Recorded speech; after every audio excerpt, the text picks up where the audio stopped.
একবার এক ভদ্রলোক সে একটা বড় পাত্রের ভিতরে পানি নিয়ে সিদ্ধ করা শুরু করল। ভুলক্রমে একটা ব্যাঙ সেখানে লাফ দিয়ে পানির ভিতরে পড়ে গেল। ভদ্রলোক পানি গরম করা শুরু করলো, বাট ব্যাঙটা চাইলে পানির ভিতর থেকে লাফ দিয়ে বাইরে চলে আসতে পারে, বাট সে আসতেছে না। পানি হালকা গরম হওয়া শুরু করলো।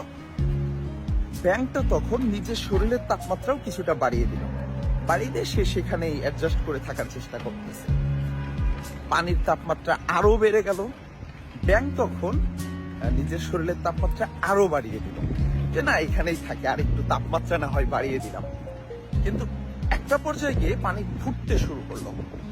যখন পানি ফুটতে শুরু করলো তখন ব্যাঙটা এবার ভাবতেছে এবার আমি বের হই, কিন্তু সে যে লাফ দিয়ে বের হবে সেই শক্তি আর তার শরীরে ততক্ষণ নেই।